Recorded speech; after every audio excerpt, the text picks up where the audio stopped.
diseases of modern civilization, high blood pressure, asthma, and many other things come along with it overbreathing.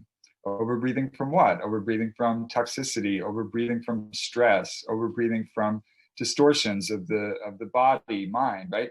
So he basically discovered that if you breathe less, that many conditions will resolve. And over the course of 50 years, he was able to systematize this into a chart.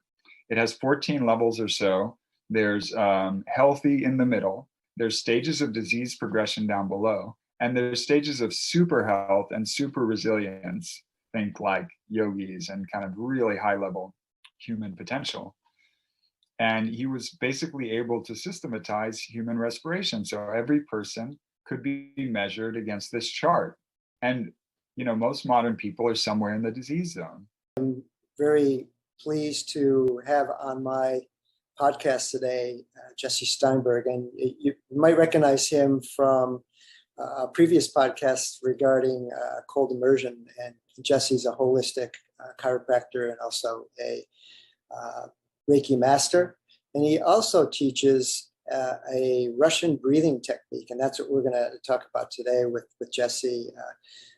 The importance of breathing, proper breathing, such a basic thing that we do, an activity that we do. And I shared about this on my Facebook Live last night. Think about it. It's the first thing that we do when we come into this world and the last thing we do when we leave this world. So important,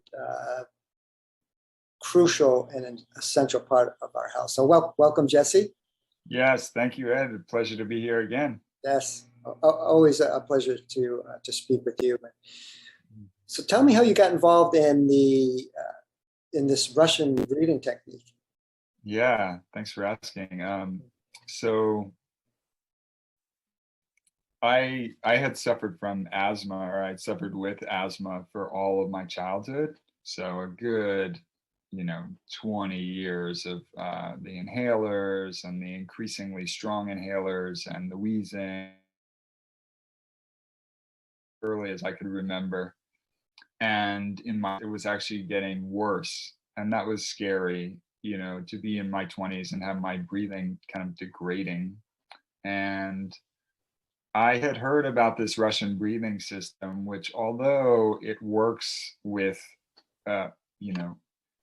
like 150 different medical conditions, it really became branded as a natural asthma cure. And so things got bad enough that I was like, I'll do whatever it takes. I'll try anything. And it turned out at that time, I was living near where I grew up in upstate New York. And the center for the Russian breathing system outside of Russia was in upstate New York. Oh, really? And so I connected with them and I went to a weekend workshop. And after 20 plus years of asthma, which at that point was pretty, moderate to severe, heavily medicated, I never had symptoms after that weekend. And they were basically teaching a simple premise, which was that asthma is a protective response of the body to constrict the airways to maintain homeostasis in the respiration and cell respiration. So the lung respiration and cell respiration are synced up.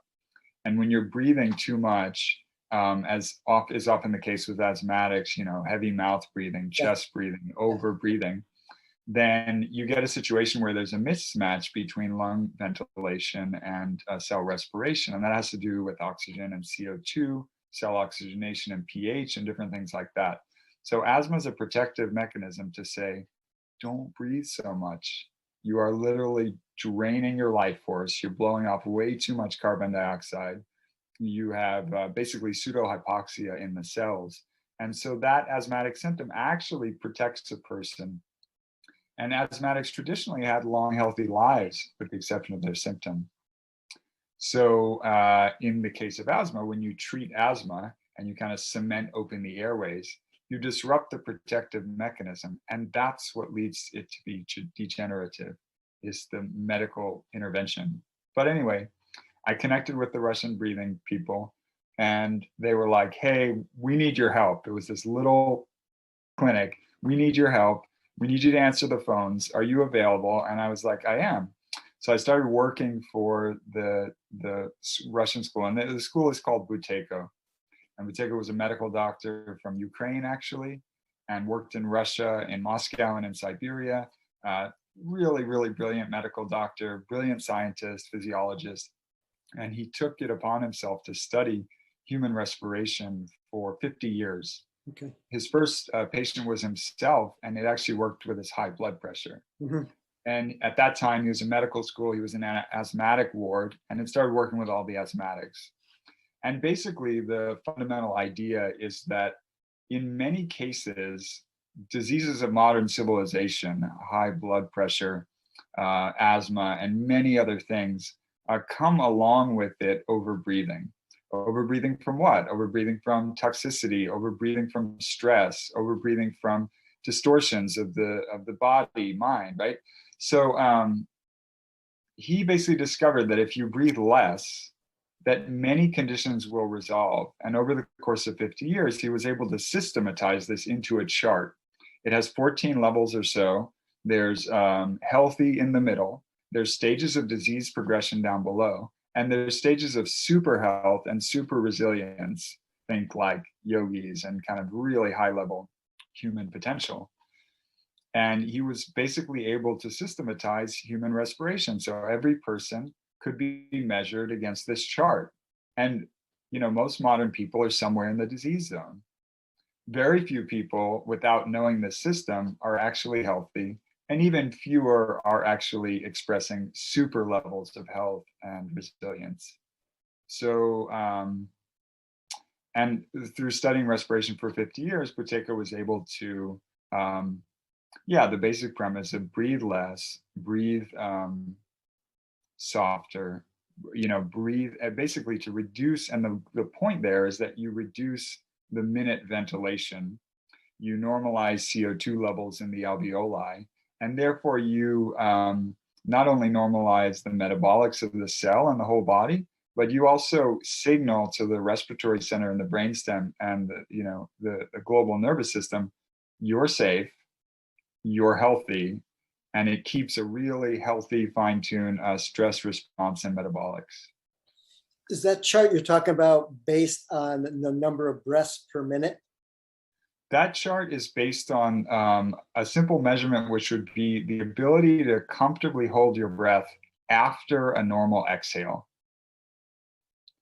And so he found that, you could hook someone up to some lab equipment and you could tell their end tidal CO2, which is what he felt was like fundamentally the biochemical variable that determined respiration. And many physiologists would agree with that. Now, how could you measure that outside of a lab? It just so happens that if you, after a normal exhalation, you hold your breath until a gentle desire to breathe, not like, Yeah. That shows the kind of reserve capacity of the physiology. It shows the CO2 levels in the alveoli. And it was based on CO2 levels in the alveoli that he created this chart. So it was like breath holding time corresponds to CO2 levels in the alveoli. And that roughly corresponds to respiratory frequency and other things like that. The importance of CO2 levels in the alveoli is that it has a very direct connection with oxygenation of the tissues. Right. Because CO2 links into pH, which is the mechanism that offloads oxygen at the cell level. Mm-hmm. And unfortunately, particularly in our culture, most people have very poor breathing habits and techniques.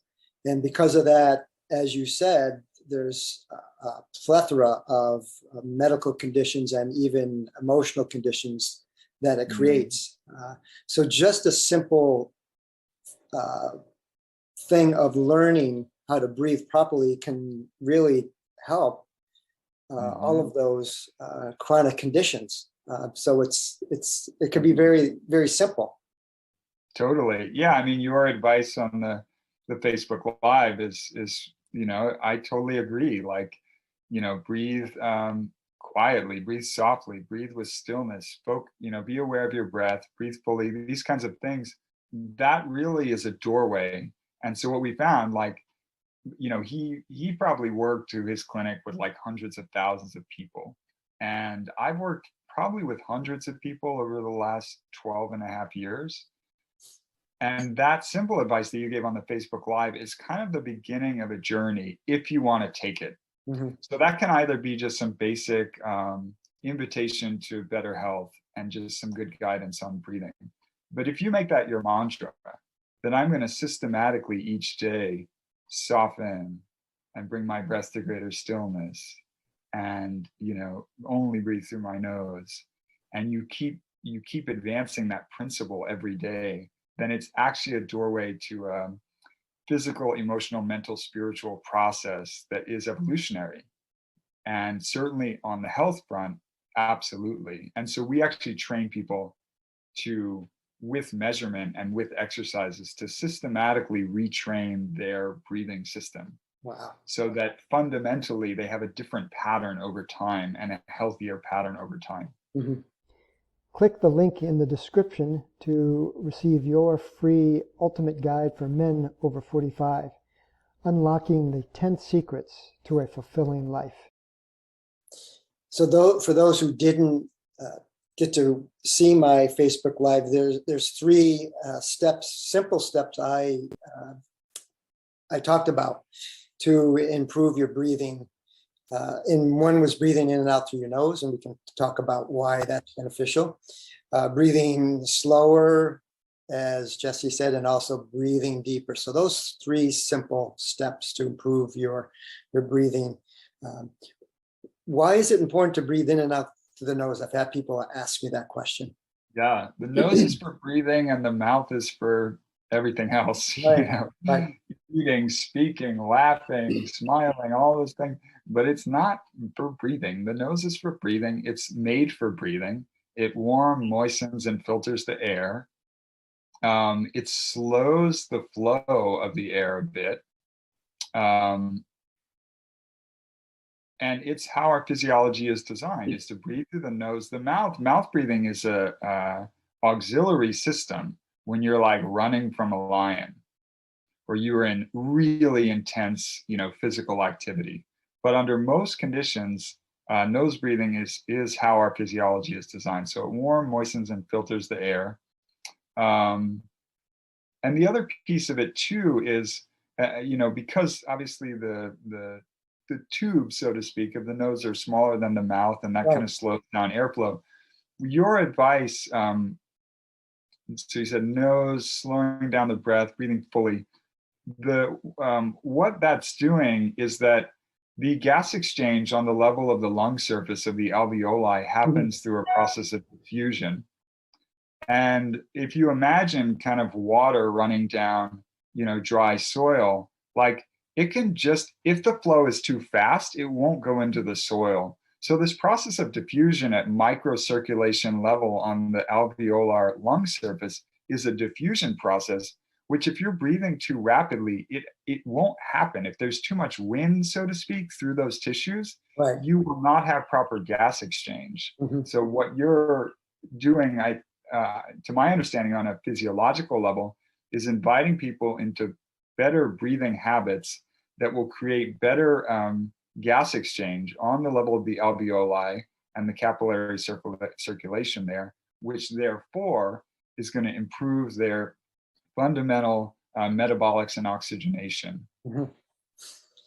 Yeah, I just heard this on a YouTube video I was watching from James Nestor, and he talked about this research that he had read about longevity and the connection to the efficiency of the lungs. So the more efficient the lungs are, they found that people live longer, which makes sense. If your lungs are more efficient, you're getting more oxygen. Your tissues are going to be healthier. Your organs, you're going to be more in balance, more homeostasis, like you said. So it makes sense that you're going to live longer, and you're going to be happier too. Totally. Yeah. Totally. Yeah. Yep. Totally. So I know you teach this breathing technique. Do you teach it to anyone who wants to learn, or is it specific specific people? Yeah, anyone who wants to learn, we engage people, people might access it through a book, or they might access it through some videos or different ways. If they want like a one-on-one training program, then that's often what I've done in the last decade plus, is to work with people all over the world via Zoom. I've tended not to do in-person work because I was in California, now I'm in Rhode Island. But yeah, work with people all over the world, and increasingly with more and more varied conditions. It used to be very much asthma. I work with kids. I work with people, older folks, people of all ages. But now people come with such a diverse set of health challenges. And if I could kind of offer what I've observed over the past, 12 and a half years, it would just be that, yeah, breathing is a fundamental feedback system. It's both a symptom and a cause of the condition of the person, of our civilization. Like more and more, Buteco saw it as these were diseases of modern civilization due to modern breathing. Right. And there was you could kind of foresee the decline of human health, and really the decline of cognition in humanity because when you overbreathe, you activate different, more primitive brain centers. And you might do that in a subtle way. So you're just a little more reliant on primitive brain centers rather than, prefrontal cortex. But as you normalize your breathing, there's a lot more forward activation of the higher centers of the brain. And so this did have to do with awakening and cognition and health and all these things. And it just seems like, what we've observed is that diet and exercise, always a great place to start. Yeah. Very, very important. Absolutely. But there seem to be, just a small handful of things that are just as fundamental, if not more so. Like the way we breathe can more rapidly and deeply affect our metabolics, our oxygenation, our prana, and how we circulate life force through our system. It's so fundamental. And as you said, it's the first thing we do when we're born. It's the last thing we do when we die. And one last thing to your point is, I always heard from the ancient yogis that it was said that you had a certain number of breaths in your lifetime. Right. So it makes sense then, whether that's a mystical principle or a piece of hard science, it totally syncs up with everything that I understand about breathing, which is you have a lot of them. You can blow through them for a while, but you can't blow through them for years and decades and think you're going to live a long, healthy life. That fundamentally, each breath is a gift, and there's metaphor there and beauty there. Like each breath is a gift. You have a precious few, and to really put that together with this idea of slowing down the breath as a way to really receive the gift of life, and obviously then to be able to give the gift of life even more so. Right. Yeah, that's a great point, Jesse. It's reminding me for my own practice that, don't take your breath for granted. And savor it. Like we savor food. I mean, it's another thing that we need to do a better job of savoring our food, eating slowly, chewing our food. I mean, that's a whole another discussion, but it's kind of the same thing. It's savoring and really appreciating that each breath. I read somewhere this, we take 25,000 breaths a day. That's a lot of breaths throughout a lifetime. So just, slowing it down, savor it, enjoy it, respect it. Totally. It's a beautiful thing. Yeah, like on that note, I would offer that many people can't actually feel their breath if they haven't focused on it, and it can be a subtle phenomenon for people to actually tune into. Right. So the first thing to do would be to focus on breath awareness, the basic capacity to actually observe the sensation and movement and feeling of breath. And once you can do that, then you can savor it. So that's kind of like a stage 2, then once you can feel it, then you can savor it. And stage 3 would be once you can feel it and savor it, then appreciate it so much that you only need a little bit. Right. That's a great point, and I like what you said. The awareness is always the first step. So just bringing more awareness to that breathing, and I shared the story as I shared with you when we discussed the cold immersion. When I was initially taking my first cold plunges, that stress response and that shallow, deep breath but bringing my awareness to the breathing and relaxing and calming myself down. And in that process, my heart rate slowed down. I was more relaxed. I wasn't in that stress response anymore. But that forced me to do it. But we can do that without having to go through a cold immersion, just in our everyday life, by just sitting still once in a while and just bringing your awareness more to the breathing. And then it becomes more of a natural part of your natural habit, natural pattern in your life. But it's great point, Jesse. Thanks for bringing that up. Totally. Yeah, of course. Yeah. You mentioned exercise, and I've been an endurance athlete most of my life. And should I be breathing in and out through my nose when I run also, if I can? Or is there a way to breathe through both your nose and your mouth at the same time, or should I be breathing through my mouth? What's the best? Yeah, what's the best? So, Buteyko was all about like dogmatic, like thou shalt never breathe through the mouth, and then, for me, living at the time that I do, I observe Wim Hof, and he's, really helping people. And he's coaching them into this very intense mouth breathing practice and different types of pranayamas that mirrors. And so, I had to kind of question the dogma a little bit, but we can say this.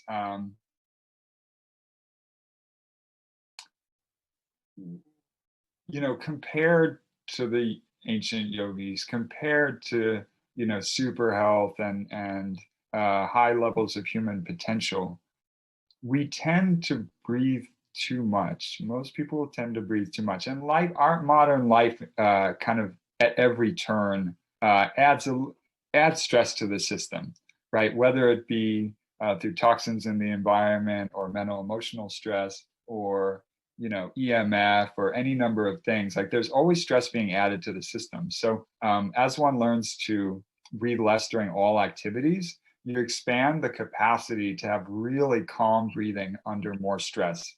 So you mentioned cold. You actually were like, oh, I get it. I'm going to actually create a calm, still breathing rhythm under the presence of super intense stress. You can do a similar thing by training with physical activity. That you're basically really conscientiously creating a very calm breathing rhythm in the presence of a real endurance and feat of endurance and strength. So my answer to you would be to learn how to nose breathe through those activities to the greatest extent possible, and to stretch your range of calm nose breathing through more and more vigorous activity. And without being dogmatic, if you have enough breath awareness that you're aware of your breath, and you have enough awareness that you can savor it, then probably you're able to do some combination of in through the nose, out through the mouth, where you can conscientiously control the flow of it, such that you're not just kind of squandering your life force by just like huffing and puffing. Right.